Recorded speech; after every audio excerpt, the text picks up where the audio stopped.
नमस्कार, आप देख रहे हैं न्यूज़ 24 बरेली और मैं हूं आपके साथ ज्योति कनौजिया। आइए रुक करते हैं खबर की। बीजेपी सरकार में मुसलमानों पर हमले जारी हैं।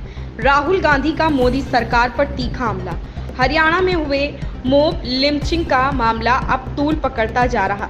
चुनावी दौर के चलते सभी राजनीतिक पार्टियां एक दूसरे पर निशाना साधे हुए हैं। ऐसे में कांग्रेस अध्यक्ष राहुल गांधी ने भी मोदी सरकार पर निशाना साधा। विपक्ष के नेता राहुल गांधी ने कहा कि नफरत को राजनीतिक हथियार बनाकर सत्ता की सीढ़ी चढ़ने वाले देश भर में लगातार भय का राज स्थापित कर रहे। राहुल ने कहा कि भाजपा सरकार से इन उपद्रवियों को खुली छूट मिली हुई है, इसलिए उनमें ऐसा कर पाने की हिम्मत पैदा हो गई है। लिहाजा अल्पसंख्यकों खासकर मुसलमानों पर लगातार हमले जारी हैं। आइए जानते हैं राहुल गांधी ने और क्या क्या कहा। राहुल गांधी ने बीजेपी पर साधा निशाना। हरियाणा के चरखी, दादरी और महाराष्ट्र के धुले में हुई मोब लिंचिंग की घटनाओं को लेकर कांग्रेस नेता राहुल गांधी ने बीजेपी पर निशाना साधा। विपक्ष के नेता राहुल गांधी ने कहा कि नफरत को राजनीतिक हथियार बनाकर सत्ता की सीढ़ी चढ़ने वाले देश भर में लगातार भय का राज स्थापित कर रहे।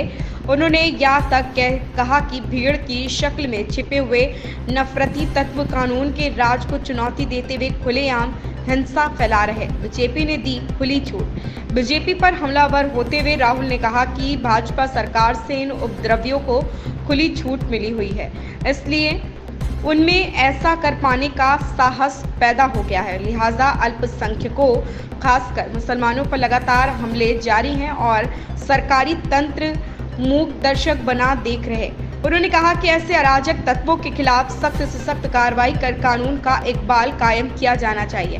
विपक्ष के नेता ने लोकसभा में ये भी कहा कि भारत की सांप्रदायिक एकता और भारतवासियों के अधिकारों पर किसी भी तरह का हमला संविधान पर हमला है और ये बिल्कुल भी बर्दाश्त नहीं किया जाएगा। भाजपा कितनी भी कोशिश कर ले, लेकिन नफरत के खिलाफ भारत जोड़ो की इस ऐतिहासिक लड़ाई को हम हर हाल में जीतेंगे। राहुल गांधी इस समय बीजेपी पर हमलावर हैं और केवल राहुल ही नहीं बल्कि विपक्ष के अधिकार नेता केंद्र सरकार की लगातार आलोचना कर रहे।